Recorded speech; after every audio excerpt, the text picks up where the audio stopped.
Hola a todos, mi nombre es Catherine Newell. Soy socia de Griffin Newell, LLC, y estoy muy entusiasmada de hablarles hoy acerca de la protección de los derechos educativos de los estudiantes con discapacidades.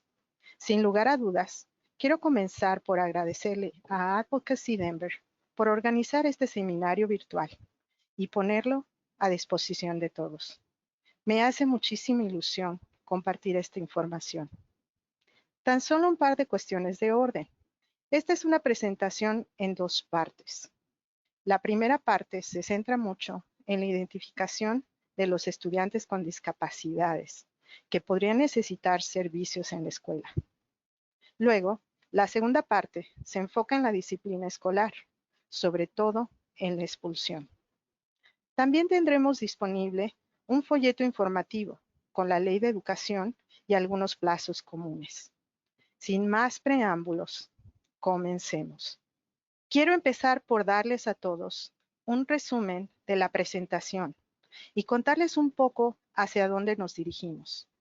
La primera parte se centra en los derechos de todos los estudiantes en la educación pública, desde el kinder hasta el 12º grado. Después voy a hablar en concreto sobre la sección 504 de la Ley de Rehabilitación de 1973. Esta es una ley federal que prohíbe la discriminación en virtud de una discapacidad. Luego, voy a dedicar la mayor parte del tiempo a hablar sobre la Ley de Educación para Personas con Discapacidades o IDEA. Puesto que soy abogada, por supuesto, que hay una cláusula de exención de responsabilidad en la parte de abajo. Y simplemente quería recordarles que esta es una presentación con información general sobre ciertos temas. La ley de educación tiende a referirse a hechos sumamente concretos. No voy a hablar sobre ninguna situación en particular. Tan solo voy a dar una visión general de los temas comunes. Y si tienen preguntas sobre estos temas comunes, ciertamente las voy a poder responder. Introducción a este diagrama. Soy un aprendiz visual. Me resulta útil tener una imagen de cómo se relacionan entre sí estas distintas leyes. Creo que cuando hablamos de la ley de educación, existe cierta tensión entre una simplificación excesiva por un lado y demasiado detalle por otra parte, lo que nos permite abarcar una gran área. Ciertamente, he caído en el error de la simplificación excesiva y concebí este modelo. En la primera parte, lo que vamos a hacer básicamente es empezar con el círculo grande, los derechos de todos los estudiantes en la educación pública. Y a continuación, vamos a hablar sobre un subconjunto de esa población que puede estar amparada por la sección 504 de la Ley de Rehabilitación y otra ley federal, la Ley sobre estadounidenses con discapacidades. Luego, en general, de un subconjunto de la población que tiene algunas protecciones adicionales, conforme a la Ley de Educación para Personas con Discapacidades. Así es como va a transcurrir la presentación. Pero también creo que este modelo les da una idea de cómo se relacionan entre sí estas distintas protecciones legales. Probablemente la conclusión más importante es que los estudiantes con discapacidades son estudiantes en primer lugar. Todos los distintos tipos de protecciones constitucionales, federales y estatales que podrían aplicar a un estudiante en la educación pública, también se podrían aplicar a un estudiante que tuviera protecciones adicionales conforme a la sección 504 o la IDEA. Existen distintos niveles de protecciones, pero creo que lo más importante es no olvidarse de que puede haber algunos otros derechos que no estén relacionados con las discapacidades, pero que se podrían aplicar a un estudiante con una discapacidad. Con respecto a esto último, vamos a empezar con los derechos de todos los estudiantes de la educación pública, que se encuentran en el primer círculo grande.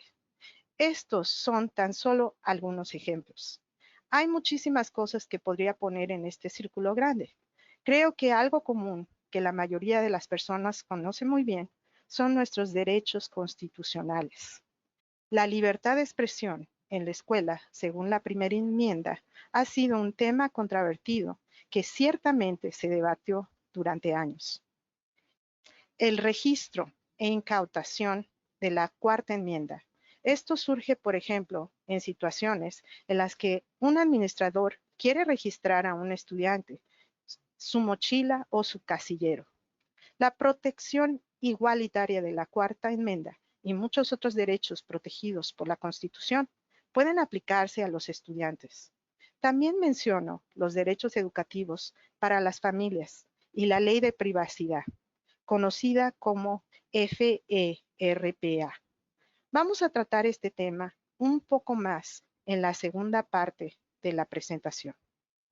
Lamento que la segunda parte de la presentación se trate de la disciplina escolar, pero algunas cosas comunes que deben conocer sobre este tema son el derecho de acceso a los expedientes, el derecho a la privacidad de los expedientes y el derecho a cuestionar la exactitud de los expedientes.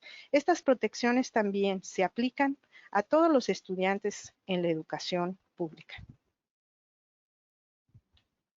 Dado que nos enfocamos en las protecciones generales de todos los estudiantes, quería mencionar un tema que no necesariamente es una protección legal, pero es un programa de educación general amplio. Se trata del Sistema de Apoyo de Múltiples Niveles, o MTSS. Otros estados tienen tipos de programas similares, que generalmente se denominan Respuesta a la Intervención o RTI. El motivo por el cual que quería mencionar este programa es que creo que puede haber mucha confusión entre el MTSS, los planes de sección 504 y los IEP. Quería mencionar esto en caso de que quisieran saber dónde entra el MTSS en todo este esquema. El MTSS es básicamente un programa de educación general con un proceso continuo de apoyo por niveles. Los distritos pueden tener una gran cantidad de versiones distintas, pero el concepto es que cuando los estudiantes tienen dificultades en la escuela, el distrito escolar puede optar por ofrecerles intervenciones, recopilar información para saber si esas intervenciones son eficaces, continuar con ese nivel de intervenciones o quizás aumentarlas. Y después lo mismo, recopilar información y tal vez aumentar otras intervenciones. En la práctica, esto puede verse como un estudiante que tiene dificultades para leer, que se incorpora a un grupo pequeño, recibe instrucción de lectura adicional en ese entorno por unos 30 minutos semanales y ustedes recopilan información. Sigue teniendo dificultades para leer, lee un poco más, etcétera, etcétera. Creo que la principal conclusión es que si un estudiante recibe apoyo por medio del sistema MTSS, que no es lo mismo que un plan 504 ni un IEP, no tiene el mismo tipo de protecciones legales y no necesariamente es un sustituto adecuado de un plan 504 o IEP. Creo que si alguien tiene un estudiante que recibe alguna intervención adicional, es realmente importante que los padres entiendan cómo se presta el servicio exactamente, cuál es el modelo, dónde están en el proceso y si ese programa en particular es suficiente en términos de apoyo. Pasaremos al círculo verde de en medio, la sección 504 de la Ley de Rehabilitación de 1973 y la Ley sobre Estadounidenses con Discapacidades. Ya mencioné la Ley Antidiscriminación de Colorado, que es una ley estatal que prohíbe de modo similar la discriminación por motivos de discapacidad. Estas tres leyes, las dos leyes federales y la ley estatal, tienen mucho en común y algunas diferencias muy importantes. Lo que tienen en común es que, en esencia, el objetivo principal es la no discriminación y el acceso igualitario, la igualdad de oportunidades para los servicios. La sección 504 se aplica a los beneficiarios de fondos federales, no necesariamente a las entidades gubernamentales que reciben fondos federales, sino que podrían ser otro tipo de entidades, organizaciones sin fines de lucro, etcétera, que reciben fondos federales. El título 2 de la Ley sobre estadounidenses con discapacidades se aplica a los gobiernos estatales y locales, y la Ley Antidiscriminación de Colorado se aplica en muchas categorías diferentes, incluidas las instalaciones públicas, tales como las escuelas. Seguramente puedan imaginarse una situación en la que más de una de estas leyes podría ser válida. Por ejemplo, en el caso de un distrito escolar público, que se podría considerar una entidad gubernamental local, pero que también recibe fondos federales. Se podría aplicar tanto la sección 504 como el título 2. Como mencioné antes, estas leyes son similares en que todas prohíben la discriminación por motivos de discapacidad. ¿Cómo cumplen las escuelas sus requisitos según la sección 504? La principal manera es por medio de un plan 504. Nuevamente, un plan 504 tiene algunas similitudes con un programa de educación individualizado, de lo que hablaremos en un minuto, pero también tiene algunas diferencias bastante importantes. Una es el proceso de evaluación para determinar si un estudiante necesita un plan 504.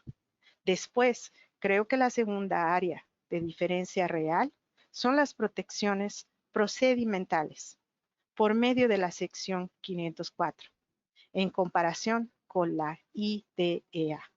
Hablaremos un poco más sobre eso. Comenzando por el proceso de evaluación que conocen sin duda, un padre no puede solicitar un plan 504 si siente que su hijo tiene dificultades y necesita adaptaciones o servicios en el sistema escolar. Además, el distrito escolar puede iniciar ese proceso. Para la evaluación, el distrito escolar deberá obtener información de diversas fuentes. Algunos ejemplos son las pruebas, las recomendaciones de los maestros, el estado físico y los antecedentes sociales y culturales. Por supuesto que el padre puede presentar información de un proveedor de atención médica al equipo de la sección 504. A diferencia de lo que pasa con la IDEA, el distrito escolar no tiene que realizar sus propias pruebas. Si efectivamente decide hacerlo, debe asegurarse de que los materiales de prueba y evaluación son utilizados y cumplan con los determinados requisitos. Por ejemplo, que estén diseñados para evaluar esa área específica de necesidad educativa, pero no necesariamente debe realizar sus propias evaluaciones. La decisión de la ubicación corresponde a un grupo de personas que conocen bien al niño, el significado de la información de evaluación y las opciones de ubicación. No tiene por qué incluir a los padres específicamente, aunque en la práctica, en todos los ejemplos que se me ocurren, creo que los distritos escolares invitarían a los padres. Un motivo para hacer esto es que los padres tienen derechos según la sección 504 y pueden impugnar la decisión de los distritos escolares. Creo que corresponde incluir a los padres y abordar sus preocupaciones en esas reuniones, en lugar de hacerlo a puertas cerradas y luego esperar la impugnación. También hay un requisito de reevaluación periódica y hablaremos un poco más sobre eso en el contexto de la disciplina escolar en la próxima presentación. En cuanto a algunos elementos de un plan 504, se asume que los estudiantes deben ubicarse en un entorno educativo normal, a menos que la educación del estudiante no se pueda procurar de modo satisfactorio, incluso mediante ayudas y servicios complementarios. Esto es muy similar a la IDEA. que tiene un concepto de un entorno menos restrictivo. La IDEA establece que cuando se tienen dudas, un estudiante con una discapacidad debería estar con sus compañeros sin discapacidades. Además, probablemente sería inadecuado trasladar a ese estudiante a un entorno distinto, sin por lo menos haber sopesado si podrían atenderlo eficazmente en un salón de clases educativo normal, con ayudas y servicios complementarios que estén diseñados para satisfacer las necesidades educativas individuales del estudiante. En la práctica, lo que normalmente se ve con un Plan 504 es una lista de adaptaciones. Algunas adaptaciones muy comunes podrían ser tiempo adicional para las pruebas, minimizar las distracciones y quizás varias cosas que podrían tener un buen resultado para ayudar a un estudiante a acceder a la educación de una forma en que su discapacidad no sea obstaculizada por cosas que la agraven. Solamente voy a decir que creo que los planes 504 son bastante comunes. Por ejemplo, cuando se trata de un estudiante que tiene trastorno por déficit de atención e hiperactividad o dislexia, en especial si las consecuencias de esas discapacidades no son particularmente considerables y solamente necesita algunos ajustes para poder acceder a la educación, por lo general alcanza con hacer adaptaciones. Además, según la sección 504, debería existir igualdad de oportunidades para los servicios y actividades no académicos y extracurriculares. Los distritos escolares deben garantizar que el estudiante pueda participar en servicios y actividades no académicos y extracurriculares con compañeros no discapacitados, en la mayor medida que resulte adecuado según las necesidades del estudiante. Por ejemplo, en lo que respecta a las excursiones, si un distrito escolar quiere excluir a un estudiante de participar en una excursión simplemente porque es algo complicado por motivos que tienen que ver con su discapacidad, eso puede entrar en conflicto con las protecciones según la sección 504. Como dije, estos son tan solo algunos elementos según la sección 504. Y como ya mencioné anteriormente, creo que la sección 504 generalmente es un medio más adecuado de abordar una situación en que las discapacidades del estudiante son de una importancia relativamente menor y no necesitan una intervención importante. Creo que el proceso de la sección 504 puede ser una manera adecuada de abordar esas necesidades. Pero por lo general, en el caso de los estudiantes que tienen varias afecciones discapacitantes diferentes, es una condición muy compleja. En particular, los estudiantes que necesitan acceso a modificaciones de su currículo o de la manera en que se parte ese currículo. La IDEA es la manera más adecuada de proceder. Continuando con eso, vamos a pasar a la IDEA. Y quería mencionar el hecho de que en Colorado la IDEA se implementa mediante la ley estatal, conocida como la Ley para la Educación de Niños Excepcionales, o ECEA. El motivo por el cual decidí usar una imagen de un libro para colorear y algunos lápices de colores es que es algo bonito, pero también quise intentar tener una buena imagen visual de cómo funcionan conjuntamente la ley estatal y federal. La IDEA y la ley federal tienen algunos parámetros fundamentales que los estados deben cumplir, pero además en la IDEA hay varias áreas en las que los estados tienen autoridad para decidir. Pienso en la ley federal como una imagen igual a la de las líneas del libro para colorear, ¿cierto? Ese es el contorno, pero pueden elegir si quieren colorear la hoja de rojo o verde. En la analogía con la ley estatal, pueden decidir en cierta medida si quieren implementar la ley de una manera u otra. Si empiezan a colorear fuera de las líneas del libro o infringen la ley federal, podrían tener un problema de relación. Eso es un poco lo que pienso del funcionamiento de conjunto de estas cosas. Cuando hablamos antes sobre la sección 504, el título 2 y la ley antidiscriminación de Colorado, dijimos que el asunto clave era la no discriminación, el acceso igualitario a los servicios. Aquí, el punto crucial de la IDEA, en realidad, es la provisión de educación pública adecuada y gratuita, o como también se le conoce, FAPE. Ciertamente ha habido muchas disputas sobre a qué nos referimos cuando hablamos de FAPE.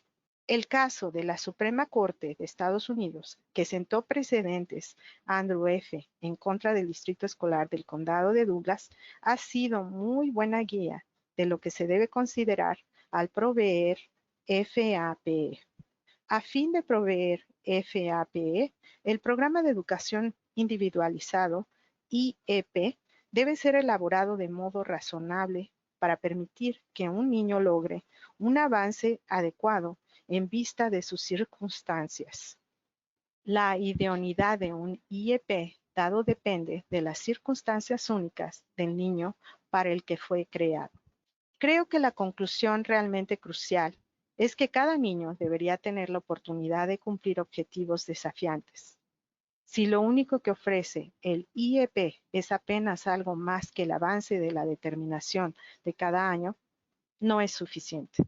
Más adelante, cuando hablemos sobre el IEP y lo que éste debería permitirle hacer a un estudiante, tengan esto presente como la norma central con la que se debe comparar el IEP. Hablemos un poco sobre el proceso de evaluación para determinar si un estudiante necesita un IEP y después sobre los elementos de un IEP, para luego compararlo con el Plan 504. En primer lugar, la evaluación del IEP requiere el consentimiento de los padres, a diferencia del proceso de evaluación de la sección 504. En este caso, el distrito escolar tiene una evaluación formal que requiere que se evalúe al estudiante en todas las áreas relacionadas con la presunta discapacidad. La evaluación debe ser lo suficientemente exhaustiva como para identificar todas las necesidades especiales de educación y servicios relacionados del niño, ya sea que normalmente se vinculen a una categoría de discapacidad o no. Quiero ampliar esto un poco. Creo que uno de los problemas frecuentes con las evaluaciones es que no son lo suficiente exhaustivas. Les diré un caso hipotético. Un padre podría decirle al distrito escolar que se sospecha que su hijo tiene una discapacidad de aprendizaje o que recibieron este diagnóstico médico específico. Sus calificaciones están viendo realmente afectadas en la escuela. Me gustaría que hicieran una evaluación para saber si necesitan un IEP. Y además quiero mencionar que el niño tiene muchas dificultades de comportamiento y también emocionales. Probablemente sería más adecuado que el distrito escolar tuviera en cuenta las necesidades de comportamiento socioemocional del niño, además de su desempeño intelectual y académico. Incluso si la discapacidad que el distrito escolar informa es una discapacidad de aprendizaje y no necesariamente un tipo de discapacidad de comportamiento, como un trastorno emocional o trastorno de la conducta, o algo parecido.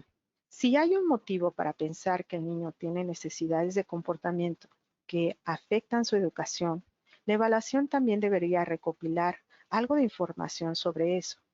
Los distritos escolares deben usar diversas herramientas y estrategias de evaluación para reunir información funcional del desarrollo y académica pertinente sobre el niño, incluida la información que proporcionen los padres.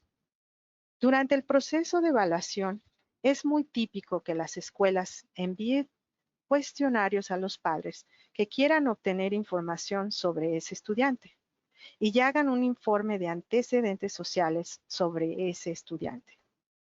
Creo que algo fundamental que a veces se malinterpreta es que es importante tener en cuenta la información proporcionada por los padres.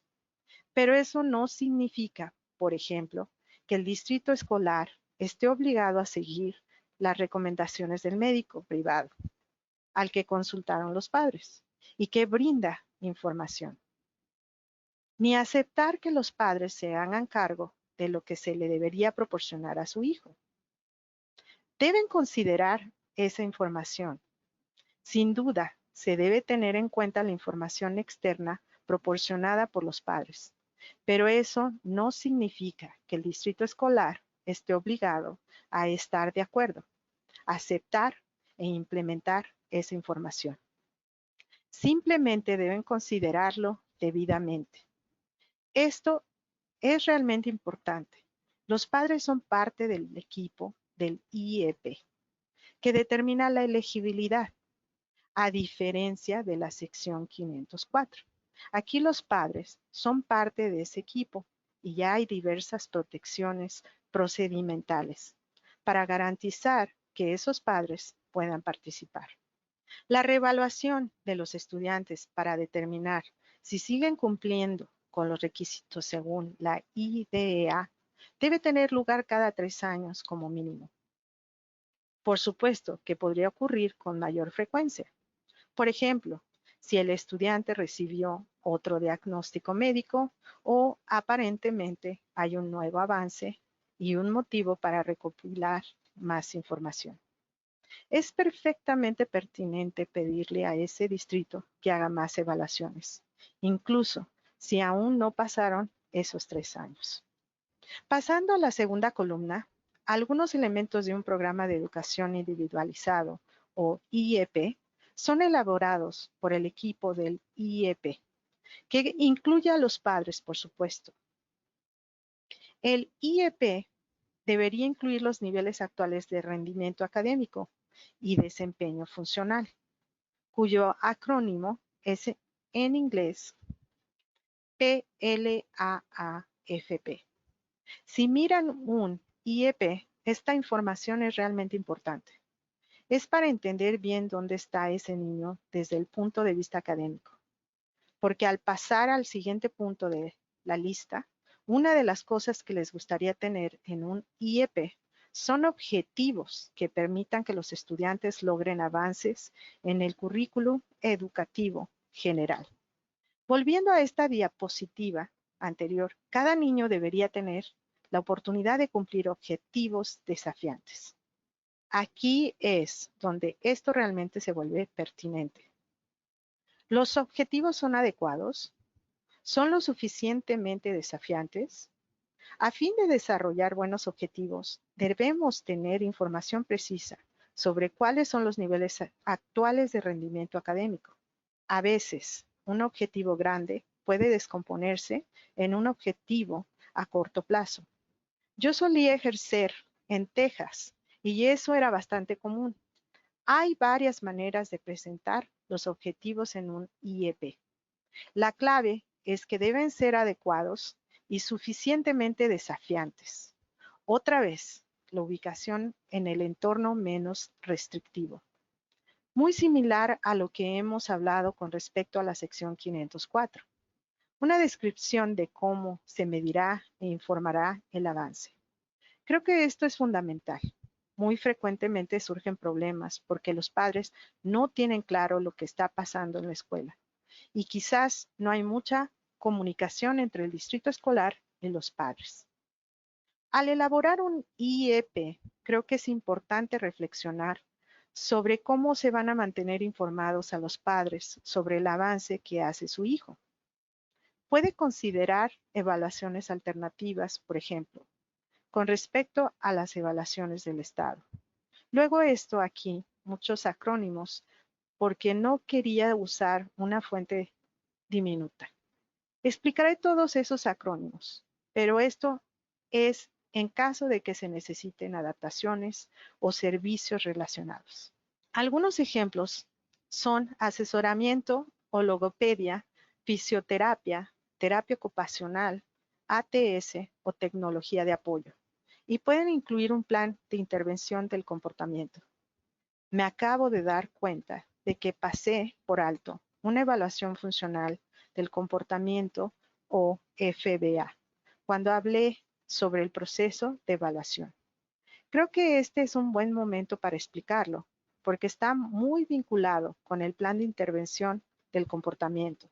A veces, los niños necesitan algunas adaptaciones o servicios realmente orientados a ayudar a tratar los problemas de comportamiento. Por lo general, es un proceso en 2 pasos. Uno es hacer una evaluación del comportamiento, lo que básicamente significa reunir información sobre el comportamiento de ese niño. Las mejores evaluaciones funcionales del comportamiento normalmente implican la observación en diversos entornos. No se trata solamente de observar al niño en la clase de matemáticas, cuando odia las matemáticas y no le va muy bien, sino que se le debe observar también en otros entornos. Lo que realmente tratamos de hacer con la evaluación funcional del comportamiento es entender cuáles son los antecedentes, cuáles son las clases de circunstancias que desencadenan ese comportamiento y cuál es ese comportamiento específico. ¿Cómo responden las personas a ese comportamiento y si esas respuestas son eficaces o ineficaces para suscitar un comportamiento más positivo? Para darles un ejemplo, voy a volver a mi estudiante hipotético que odia la clase de matemáticas.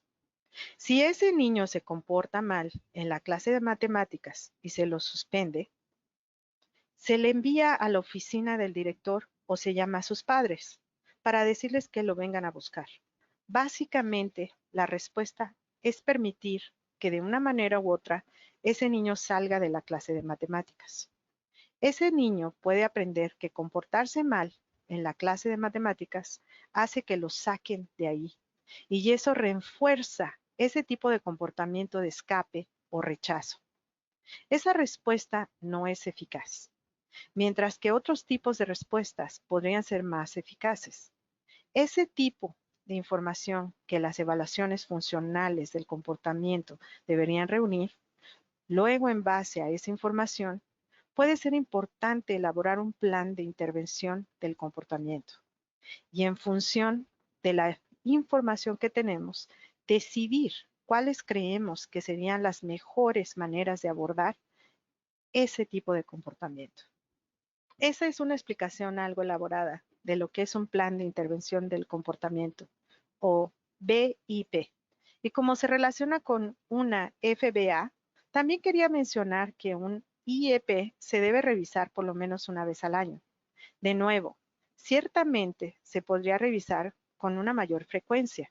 Y la última cosa que quería mencionar antes de avanzar es que efectivamente una de las distinciones fundamentales que determinan si un plan 504 o un plan del IEP es adecuado o no es si el niño va a necesitar algún tipo de instrucción especializada. Si va a poder acceder al currículo educativo general, quizá con algunas adaptaciones, o si realmente necesitamos modificar ese currículo o modificar considerablemente la manera en que se imparte ese currículo para permitirle acceder a la FAPE. Por lo general, esa es la cuestión fundamental en cuanto a la elegibilidad para el IEP. A menudo, en la práctica, considero que el Plan 504 generalmente no es un plan muy detallado. Es algo así como un puñado de almendras que nos calma un poco el hambre, mientras que un IEP por lo general es mucho más contundente. Esa es mi manera visual de pensar en esto. Quería mencionar algo que he hecho en la práctica que creo que puede ser bastante útil, que es aprovechar el hecho de que un plan 504, el proceso de elegibilidad es mucho más simple que con la IDEA. Bueno, esa evaluación de la IDEA está pendiente y vamos a hablar más de eso en un minuto.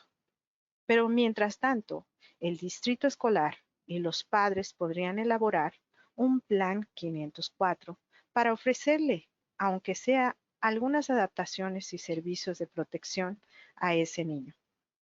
Mientras todo el mundo trabaja para desarrollar un plan más exhaustivo.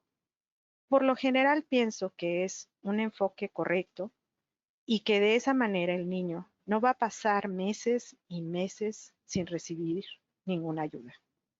Ahora vamos a pasar al proceso para obtener un IEP. y creo que muchas veces los padres sienten que es algo inaccesible y complicado, o que hay muchos obstáculos que deben sortear.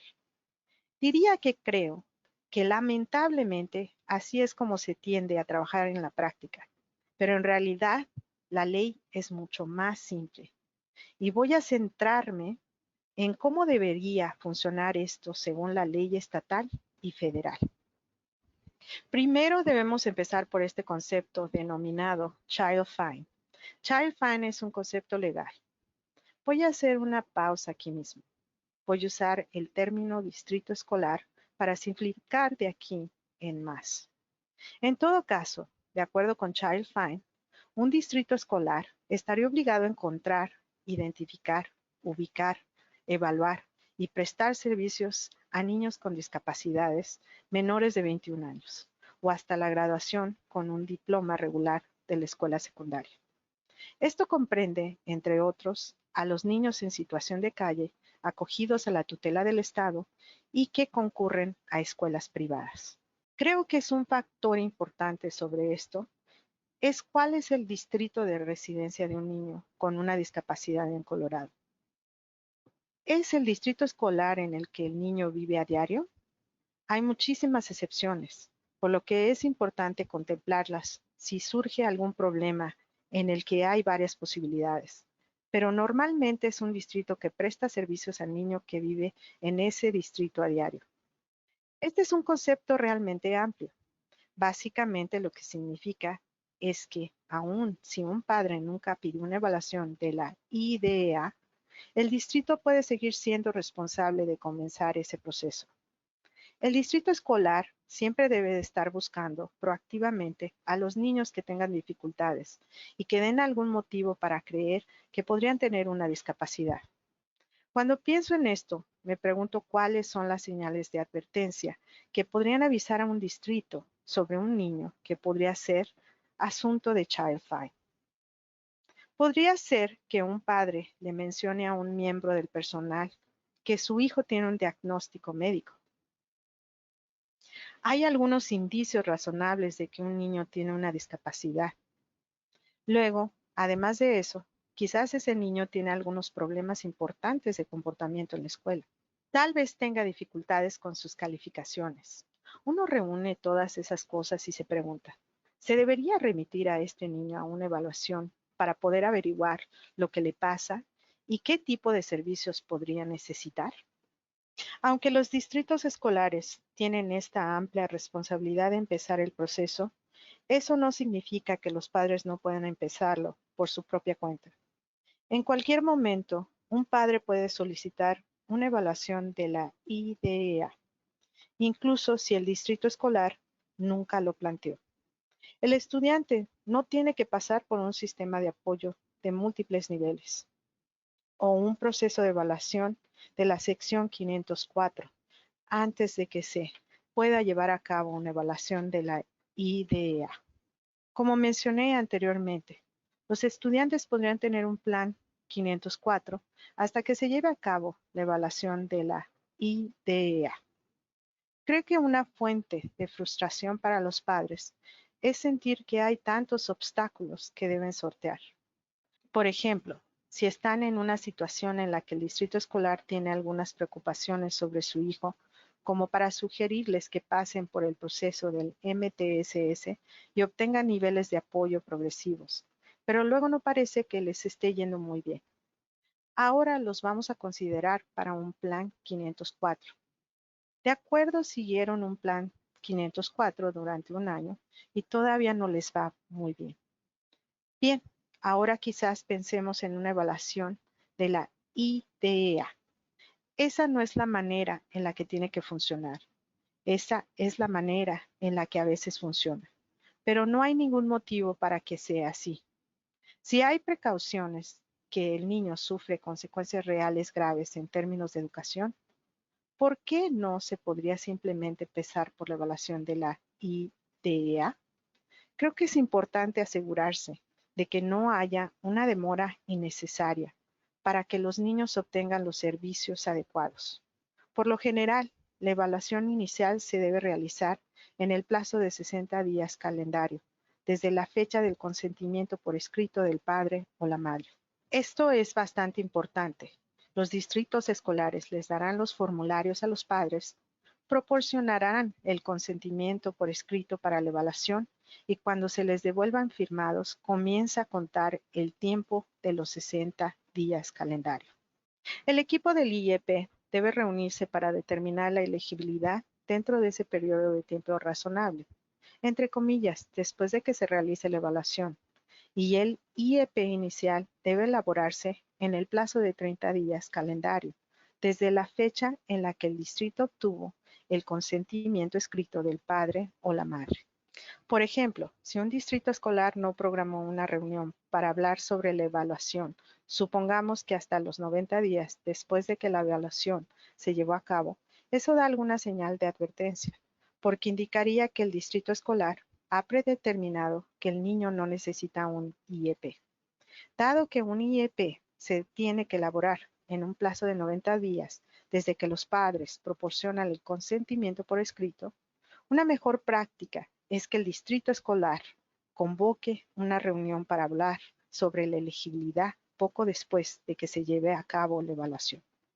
Si el distrito escolar se niega a hacer una evaluación de la IDEA, entonces tiene que proporcionar una notificación previa por escrito a los padres, que es un tipo de notificación legal específico que les informa cuál es la decisión del distrito escolar.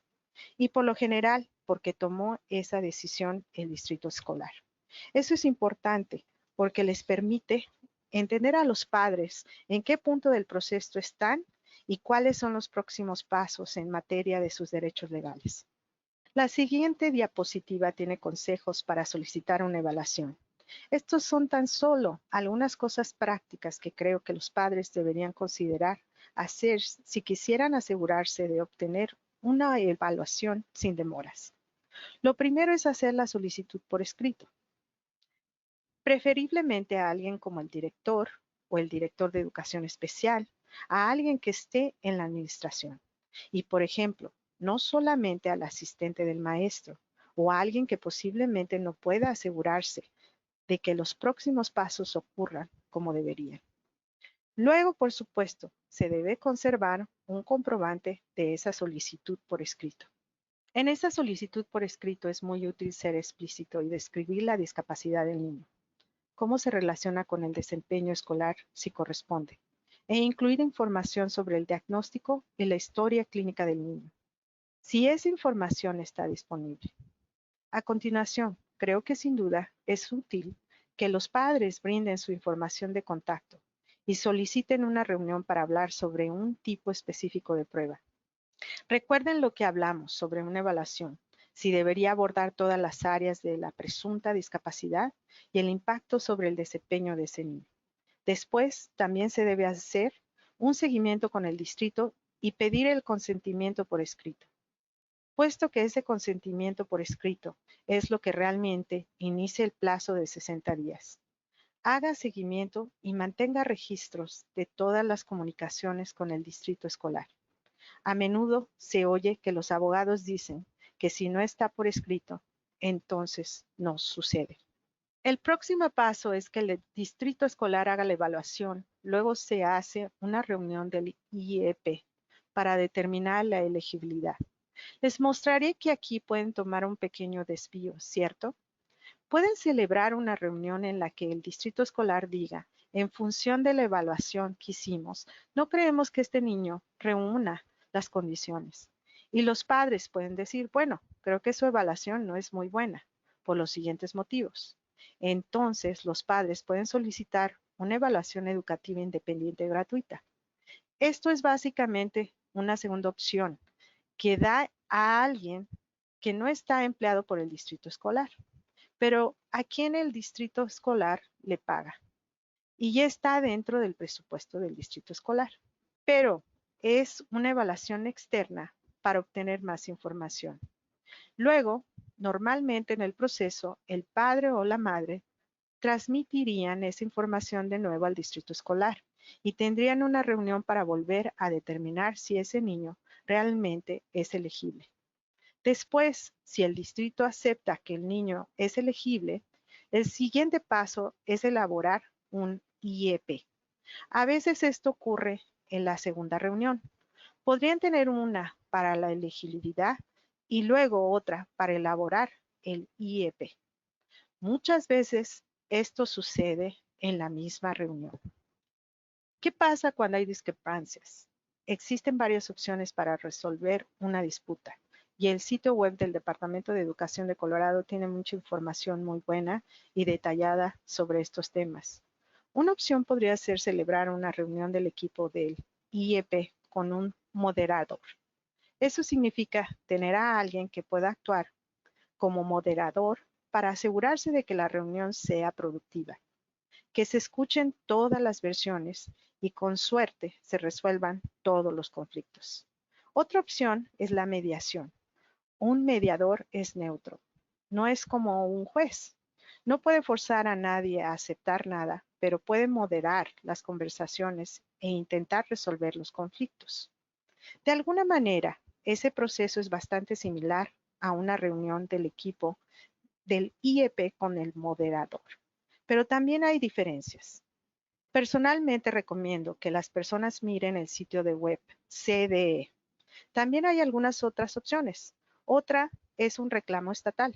Presentar un reclamo formal ante el Departamento de Educación de Colorado. Pedirle al Departamento de Educación que investigue el asunto. Si encuentra una infracción de la IDEA, entonces puede exigirle al distrito escolar que tome ciertas medidas. Hay un plazo de 1 año para presentar este reclamo, que debe abordar las infracciones de la IDEA y ECA que tuvieron lugar durante el último año. Y la última opción es un reclamo del debido proceso.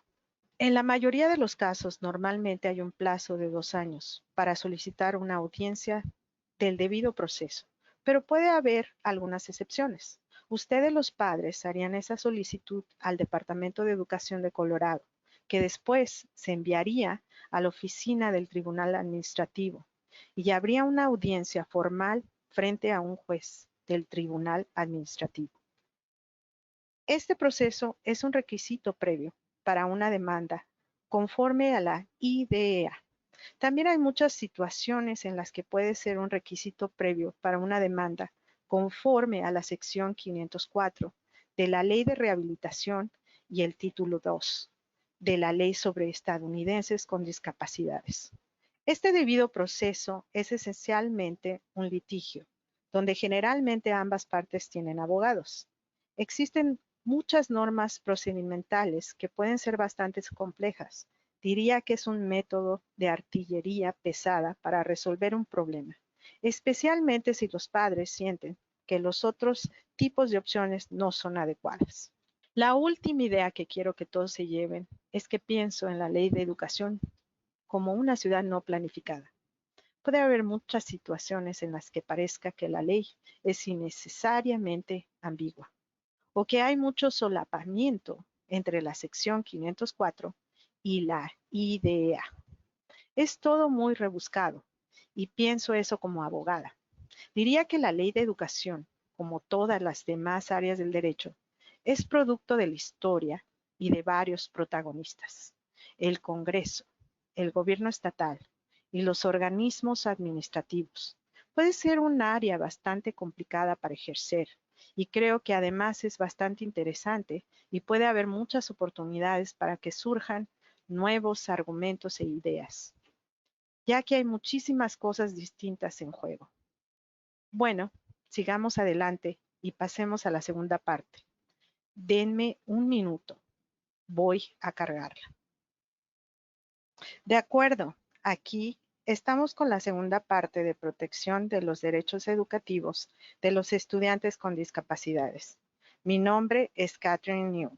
Soy abogada de Griffin Newell, LLC. Y esta parte de la presentación se va a centrar principalmente en cuestiones de disciplina escolar, principalmente en la expulsión y en las protecciones legales para los estudiantes que están en ese tipo de situación. Comencemos por un resumen de la presentación. Vamos a hablar un poco del marco legal con respecto a la expulsión. Otra vez, a los efectos de esta presentación, Me centraré en la educación pública desde el kinder hasta el 12º grado. También trabajo en casos de educación superior y puede haber algunas similitudes con respecto a la expulsión de las universidades e institutos superiores. Pero ese no es el objetivo de esta presentación. La educación pública desde el kinder hasta el 12º grado y luego vamos a pasar a las protecciones legales para los estudiantes conforme a la IDEA y la sección 504, así como otros asuntos a tener en cuenta relacionados con la expulsión. Nuevamente, esto solo es información general sobre estos temas. Esta presentación no está prevista para asesorar sobre ninguna situación en particular. Y tengan presente que los casos relacionados con la educación generalmente se refieren a hechos muy concretos. Quería empezar esta presentación con una frase de Franklin Roosevelt que dice que la democracia no puede prosperar a menos que aquellos que expresan su elección estén preparados para elegir con sensatez y que la verdadera protección de la democracia, por lo tanto, es la educación. Quería empezar con esto porque antes de que podamos pasar realmente al tema de disciplina escolar, tenemos que hablar un poco sobre este tema más amplio, que es el derecho de los estudiantes a la educación en primer lugar. Creo que con frecuencia hay una falta de relación entre la importancia que le damos a la educación pública y los derechos legales que pueden verse afectados. Lo que quiero decir con esto es que supongo que la mayoría de las personas probablemente asumirían que, como la educación familiar es importante para nuestra democracia y nuestra sociedad, tiene que haber un derecho fundamental a la educación pública que esté protegido por la Constitución de Estados Unidos. Porque sí, como creo que señaló Roosevelt, efectivamente forma parte de los cimientos de nuestra sociedad. Si esa es una percepción, entonces este caso del Distrito Escolar Independiente de San Antonio en contra de Rodríguez puede sorprenderlos. Creo que la imagen que se muestra aquí ejemplifica un poco este concepto de si tenemos un derecho a la educación protegido por la Constitución de Estados Unidos. La respuesta debería de ser sí, pero luego, cuando empiezan a analizar la jurisprudencia con su pequeño instrumento legal, lo ven es no, no, no, no. El caso del Distrito Escolar Independiente de San Antonio de 1973 dice que la educación, sin duda, no se encuentra entre los derechos provistos de protección explícita conforme a nuestra Constitución Federal, ni encontramos ningún fundamento para decir que a pesar de eso está protegida implícitamente. Para poner esto en contexto, este caso se trató del financiamiento de las escuelas en Texas y la pregunta era si la ley estatal relativa a la manera en que se financian los distritos escolares en Texas se revisaría conforme a una revisión de fundamento razonable, que es la norma habitual para revisar la legislación social y económica del Estado y es el nivel más bajo de revisión que esencialmente determina si lo que el Estado hace es racional o si debería revisarse de acuerdo con una norma más exigente, un estricto análisis minucioso que podría exigir una carga adicional de pruebas por parte del Estado. Lo que dijo la Suprema Corte de Estados Unidos fue no, el fundamento razonable es suficiente. Incluso después de reconocer lo importante que es la educación, este caso sin duda tiene muchas implicaciones para la litigación del financiamiento de las escuelas. Y después de esto, creo que se hizo mucho hincapié en analizar mejor la Constitución estatal y los derechos que pueden garantizar conforme a la Constitución estatal, que podrían ser un poco más sólidos para los estudiantes en términos de financiación escolar. Pero por fuera de la financiación escolar, también tiene implicaciones más amplias en lo que respecta a la educación, incluida la disciplina escolar. Otro caso que hubo 2 años después del caso del Distrito Independiente de San Antonio fue el caso de Gas en contra de López. En este caso, la Suprema Corte de Estados Unidos se preguntaba qué nivel del debido proceso debería recibir un estudiante antes de perder la educación.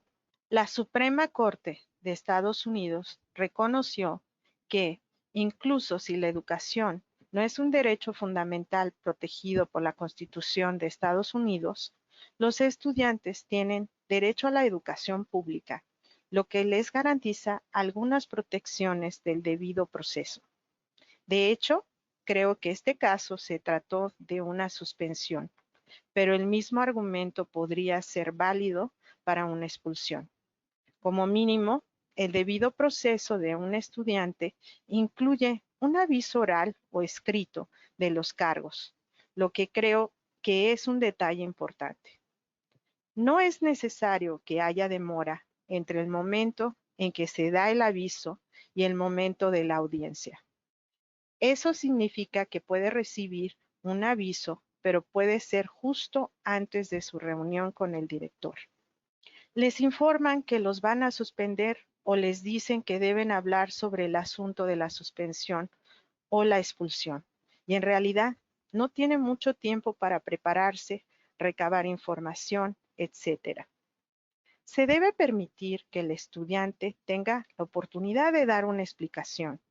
De hecho, antes de eso, primero deben de tener una explicación de las pruebas que tienen las autoridades. No puede ser algo que carezca completamente de fundamentos, totalmente arbitrario y caprichoso. Luego, se debe permitir que el estudiante tenga la oportunidad de presentar su versión de la historia. Eso no significa que si el estudiante decide no decir nada, el distrito escolar no puede hacer nada. No. Tan solo significa que tiene la oportunidad de dar una explicación. La cláusula del debido proceso exige, como mínimo, 3 precauciones básicas para evitar resoluciones injustas o equivocadas por mala conducta y la exclusión arbitraria de la escuela. Ahora, como dije, quiero mencionar que creo que el caso de Gas en contra de López analizaba una suspensión a corto plazo, en lugar de una audiencia escolar más larga como una expulsión. Pueden argumentar que se deberían exigir niveles adicionales del debido proceso, pero como mínimo, estos 3 elementos se deben cumplir. Deben marcar algunas casillas. Siguiente diapositiva. Quería volver a Colorado y hablar sobre alguno de los motivos de expulsión conforme a la ley estatal de Colorado. Estos se encuentran en la sección 2233106 del Estatuto Revisado de Colorado. Estos son tan solo un conjunto de motivos que puede usar un distrito escolar para expulsar a un estudiante.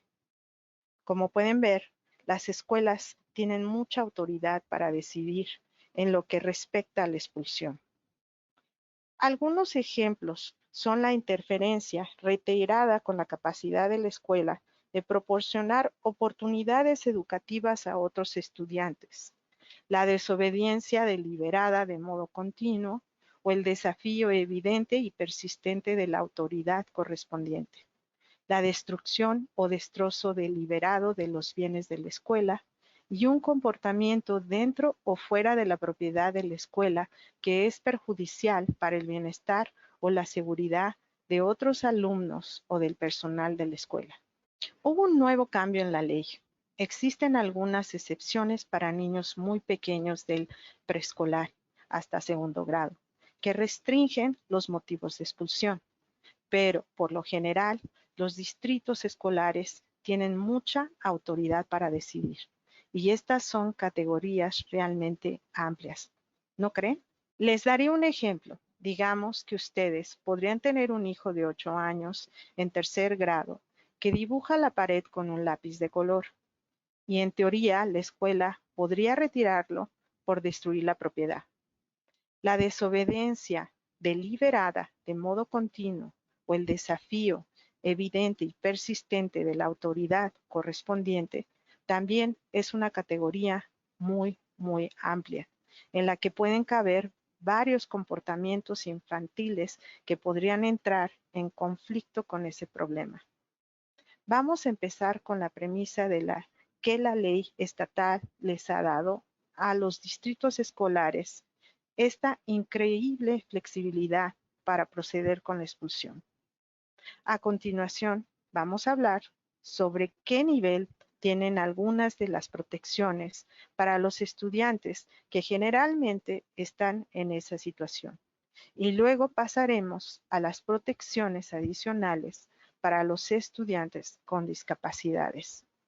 El proceso de expulsión en Colorado y algunos de los estatutos estatales pertinentes se indican aquí. Los estudiantes tienen derecho a una audiencia ante un funcionario de audiencias, que es un superintendente o la persona que se designe. El superintendente deberá emitir una opción por escrito en el plazo de 5 días después de la audiencia. Se exhorta, pero no se le obliga al distrito escolar a considerar factores como la edad, los antecedentes disciplinarios, la discapacidad, la gravedad de la infracción, si la infracción puso en peligro la seguridad de los estudiantes o el personal, y si corresponden intervenciones menores. Generalmente, el objetivo de tener una audiencia es hablar sobre esos factores, además de otras disputas, y sobre lo que pasó realmente. Pero no se exige que los distritos escolares tomen estos factores en cuenta a efectos de decidir qué represalia quieren impartir. Cuando el estudiante reciba la decisión, tiene 10 días para apelar esa decisión ante la Junta. Es un plazo muy corto. El estudiante o los padres generalmente tienen una audiencia ante la Junta. Luego el estudiante o los padres tienen 5 días después de recibir la notificación oficial de la resolución de la Junta para notificar a la Junta que quieren una revisión del tribunal. La Junta debe emitir una declaración de los motivos de su resolución, y luego el estudiante o los padres tienen 10 días para presentar una solicitud ante el tribunal. Uno de los principales problemas que considera la Junta es si el distrito escolar superó su jurisdicción o abusó de su autoridad para decidir. Volviendo a la diapositiva anterior, los distritos escolares tienen mucha autoridad para decidir. Creo que estos casos pueden ser bastante desafiantes por ese motivo. Hay mucho más detalles sobre estas leyes en los que no quise profundizar, pero la conclusión es que los plazos para los padres y los estudiantes son extremadamente cortos, y las decisiones de expulsión de los distritos escolares generalmente son bastante difíciles de impugnar. Servicios para estudiantes expulsados. En primer lugar, una expulsión no puede durar más de un año, lo que es un tiempo bastante largo. La escuela debe proporcionar información a los padres sobre las alternativas educativas. El estudiante o los padres pueden solicitar servicios educativos a la escuela según lo que necesiten para permitir que el estudiante vuelva a la escuela donde estaba matriculado antes de la expulsión y realice satisfactoriamente el examen de equivalencia de la escuela secundaria o se inscriba en una escuela que no sea pública ni parroquial o en una escuela alternativa. Esto nuevamente es muy pero muy amplio. Es decir, no indica que tenga que ser por una cantidad de X horas, ni habla de temas específicos, ni siquiera dice si tiene que tener un lugar en un edificio de ladrillos o mortero. Lo que quiero decir es que seguramente puedan imaginarse que hay distritos escolares que pueden tener un tipo de programa en línea para los servicios educativos. Creo particularmente que en los lugares donde hay programas en línea o programas de expulsión que solamente duran un par de horas por día, recae una enorme carga sobre las familias en cuanto a la supervisión de sus hijos, ya que tienen que cuidarlos, y eso afecta la capacidad de los padres para trabajar. Otra cosa que también hay que entender es que el distrito escolar no está obligado a proporcionar servicios educativos a un estudiante que fue suspendido o expulsado mientras recibía estos servicios hasta que el periodo de suspensión o expulsión finalice. Si tienen un hijo que realmente tiene dificultades y problemas de comportamiento y lo expulsan de su escuela regular, luego va a un programa de expulsión y para sorpresa de todos, eso no soluciona nada y continúa teniendo problemas de comportamiento hasta que lo expulsan de ese programa de expulsión. Entonces, el distrito escolar no necesita proporcionarles nada mientras dure la expulsión o suspensión, según sea el caso. Creo que otro elemento de esto es que, según mi investigación, no está para nada claro a qué servicios tiene derecho un estudiante si se muda del distrito escolar que lo expulsó durante ese periodo de expulsión. Hipotéticamente, digamos que un estudiante vive en Colorado Springs y concurre a la escuela ahí. Luego lo expulsan de Colorado Springs por un año y durante ese periodo la familia del estudiante se muda a Denver. Creo que no es nada claro a qué servicios educativos tiene derecho ese estudiante que se fue del distrito. La razón por la que esto es importante es que los distritos escolares pueden negar la admisión a estudiantes que hayan sido expulsados en los 12 meses anteriores. También hay otros fundamentos por los que el distrito escolar podría negar la admisión. Digamos que el estudiante se muda a Denver, intenta matricularse en un distrito escolar de Denver y el distrito dice, no, no lo vamos a admitir porque lo expulsaron. ¿Qué se le ofrece a ese estudiante? A partir de mi investigación, no creo que la ley estatal sea muy clara sobre cómo se resolvería eso. Ahora vamos a pasar a las protecciones adicionales para los estudiantes con discapacidades. En mi opinión, estas protecciones son realmente importantes porque, de acuerdo con las leyes estatales y federales básicas, en general, no hay muchas protecciones para los estudiantes en cuestión de disciplina escolar. Si tienen un estudiante cuyo comportamiento es resultado de su discapacidad, es realmente importante pensar cómo podría recibir un nivel de protección adicional. En primer lugar, la IDEA les da derecho a los estudiantes a lo que se llama una revisión de la determinación de manifestación o MDR en algunas situaciones. Quiero mencionar que en algunos casos también hay protecciones para los niños que aún no se han determinado elegibles para la IDEA.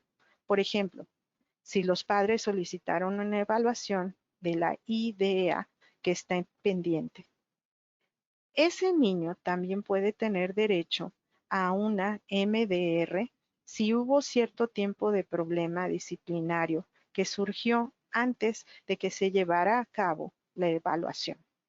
Los estudiantes amparados por la IDEA tienen derecho a una MDR cuando uno de los dos tipos de cosas suceden, o bien los retiran de su ubicación actual por más de 10 días escolares consecutivos en el mismo año escolar.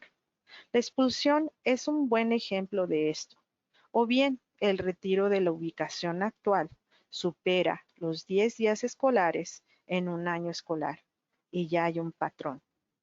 Hay un grupo de suspensiones a corto plazo que son todas para el mismo comportamiento básico y se lleva al punto en que retiran al niño por un total de más de 10 días escolares en un año escolar debido a este patrón de comportamiento.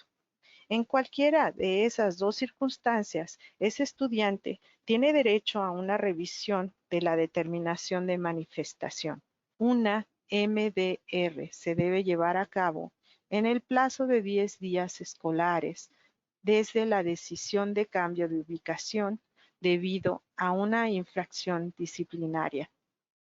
El objetivo de la MDR es determinar si hay una manifestación, lo que puede darse porque o bien la conducta en cuestión fue causada por la discapacidad del estudiante o tiene una relación directa y considerable con esta, o bien la conducta en cuestión fue el resultado directo de que el distrito escolar no implementó el IEP.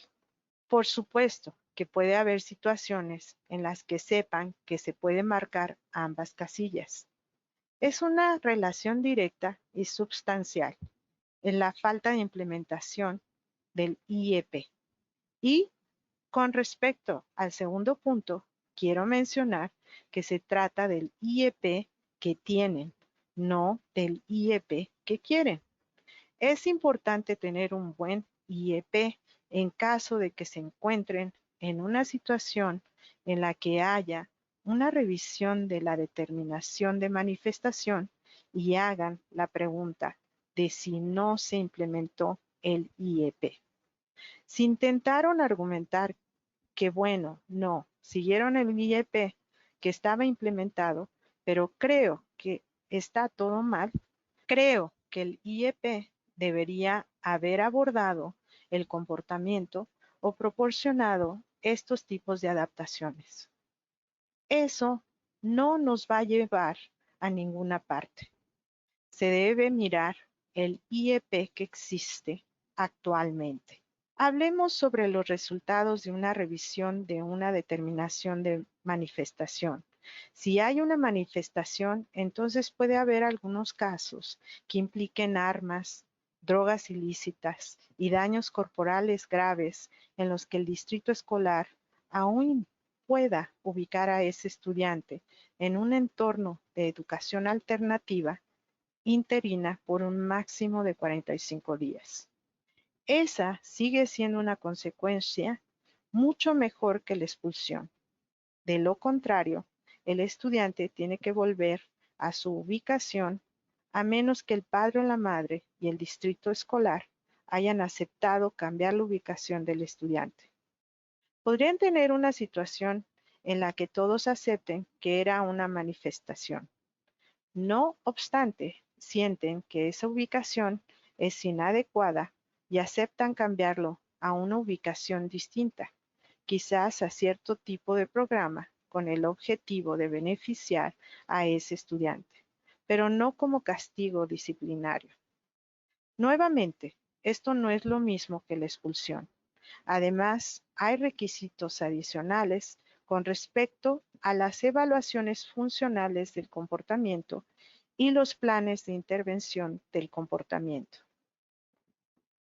Tan solo para resumir, si hay una manifestación y no estamos hablando de una situación que implique armas, drogas ilícitas, ni daños corporales graves, entonces normalmente se habla de volver a trasladar a ese niño a su ubicación regular, no de expulsarlo y proporcionarle algunos apoyos adicionales para tratar el comportamiento. Hay muchos más detalles sobre eso. ¿Qué pasa si se determina que no hay manifestación?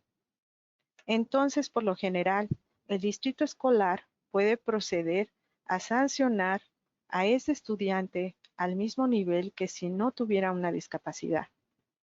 Eso significa que podrían suspender o expulsar al estudiante. A los efectos prácticos, se lo trata como a cualquier estudiante que no esté cubierto por la IDEA. con una excepción de la que voy a hablar en un minuto. El distrito escolar aún debe proporcionar una evaluación funcional del comportamiento y servicios de intervención del comportamiento según corresponda. Creo que es realmente crucial saber que el padre puede impugnar esa decisión solicitando una audiencia del debido proceso, y eso sucede en un plazo acelerado. Las audiencias del debido proceso ya tienen plazos bastante cortos, pero cuando se trata del debido proceso de una MDR, eso sucede muy pero muy rápido. De memoria, también creo que hay algunas situaciones en las que un distrito escolar podría solicitar una audiencia del debido proceso. Simplemente no he visto que eso suceda con mucha frecuencia, pero ciertamente es así. Normalmente las situaciones en las que la escuela determina que no hay manifestación, los padres no están de acuerdo y solicitan una audiencia acelerada del debido proceso. Aquí está el punto clave que quería mencionar, que es que incluso si no hay manifestación y se expulsa o suspende al estudiante, ese estudiante sigue estando amparado por la IDEA, lo que requiere que siga recibiendo educación gratuita y adecuada, incluso si lo expulsaron. Esto es muy, pero muy importante. En la diapositiva anterior hablé sobre los servicios educativos para los niños que han sido expulsados y de que los problemas con respecto a los servicios es que quizás estos sean bastante mínimos o que el estudiante no pueda recibir ningún servicio porque lo expulsaron de nuevo, se muda, etc. Si están amparados por la IDEA, siguen teniendo derecho a la FAPE, incluso si los suspendieron o expulsaron. ¿No sería adecuado que el distrito escolar simplemente colocara a ese niño en un programa de expulsión sin considerar si ese programa de expulsión va a ser suficiente para permitir que el niño continúe trabajando en sus objetivos del IEP y recibiendo FAPE? Creo que esto es realmente importante para los niños con discapacidades y es una de las protecciones más importantes en función de la IDEA. Ahora simplemente quiero mencionar la sección 504 porque tiene un requisito legal que es bastante parecido a una MDR conforme a la IDEA. En mi presentación anterior, hablé de que debe haber reevaluaciones periódicas según la sección 504. Un ejemplo de donde se necesitaría hacer una reevaluación es antes de que haya un cambio significativo en la ubicación y la Oficina de Derechos Civiles, OCR, del Departamento de Educación de Estados Unidos, considera que una expulsión del programa educativo por más de 10 días escolares consecutivos o 10 días escolares totales con un patrón de retiro en un cambio importante de la ubicación que requiere una determinación de la manifestación. En la práctica, si un niño está en un plan 504 y hay un problema relacionado a la expulsión, una suspensión a largo plazo o un patrón de suspensiones, el distrito escolar normalmente llevará a cabo lo que parece una revisión de la determinación de manifestación, a fin de cumplir con este requisito legal. Pero sin duda también hay diferencias entre este proceso y la MDR en la IDEA. Como por ejemplo, usted no tiene derecho a una audiencia acelerada del debido proceso en virtud de la sección 504. El problema sobre la FAPE continúa en caso de que la expulsión sea diferente. Creo que hay algunas protecciones conforme a la sección 504, pero ciertamente no son tan sólidas como en el caso de la IDEA. Otro motivo es que si la discapacidad del niño es algo que realmente va a implicar problemas de comportamiento. Desde la perspectiva de una defensora de los estudiantes y abogada, la idea probablemente es la mejor manera de abordar las necesidades de ese niño. Simplemente quiero mencionar algunas otras consideraciones que pueden surgir en el ámbito de la disciplina escolar. Solo hay un problema en el que pienso a menudo. ¿Qué es si podría haber un asunto criminal o relacionado con la justicia juvenil o la posibilidad de que haya uno en el futuro? Incluso si la citación aún no se envió o no se decretó un cargo todavía, o aún no hubo contacto con esos sistemas, eso no significa que no podría surgir algo a lo largo del proceso. Si ese problema depende de la conducta en cuestión, entonces creo que por lo general es aconsejable que los estudiantes o sus padres hablen con un abogado defensor antes de proporcionar información al distrito escolar. Eso es así debido a un problema con la quinta enmienda: hacer declaraciones incriminatorias, proporcionar información que podría usarse en contra del niño, y el procedimiento del tribunal, por ejemplo, los derechos educativos familiares y la ley de privacidad, de los que hablo abajo, proporcionan algunas protecciones con respecto a la privacidad de los expedientes académicos, pero para FERPA hay muchas excepciones y no creo que aligeren el problema de la autoincriminación y la información que puede usarse en contra de ese estudiante. La segunda cosa que quería mencionar es que si hay información inexacta o engañosa en los expedientes académicos, existe la posibilidad de abordar este problema con la Ley de Privacidad y Derechos Educativos de la Familia o las políticas de la Junta del Distrito Escolar. Mencioné esto porque podrían tener una suspensión de tan solo 3 días, lo que es una suspensión a muy corto plazo. No tienen derecho a una MDR, no hay un proceso largo para impugnar eso. Quizás lo único realmente necesario es darles la oportunidad de contar su versión de la historia, pero no hay una revisión de la Junta y todos estos niveles adicionales de protección en la mayoría de los casos. Pero hay un problema, que es que haya información equivocada en los expedientes de sus hijos. Una cosa en la que hay que pensar es si esa información se puede corregir por medio de una solicitud para modificar los expedientes conforme a la FERPA. Los distritos escolares normalmente tienen las políticas de las juntas disponibles en línea en sus sitios web. Con frecuencia, miro las políticas de las juntas de los distritos escolares y generalmente tienen información muy útil.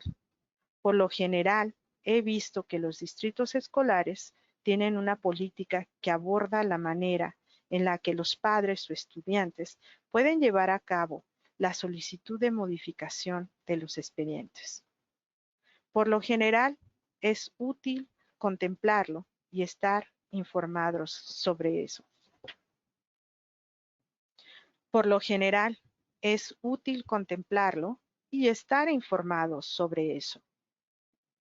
La última diapositiva dice que el conocimiento es poder. Estas situaciones pueden avanzar muy rápido y puede haber plazos muy pero muy cortos. Averiguar lo que pasó, qué información suministrar y cuán rápido se necesita suministrarla puede representar un gran esfuerzo. Creo que es muy útil que los padres estén informados del proceso de antemano, de modo que si lamentablemente afrontan esa situación, saben cuáles son sus opciones sin tener que apurarse cuando estén en medio de una crisis. Espero que esta presentación haya ayudado de alguna manera a informar a las personas sobre las opciones para abordar estos tipos de asuntos, cuáles son los derechos de los estudiantes y en particular para los estudiantes con discapacidades. Gracias, espero que esta información haya sido útil.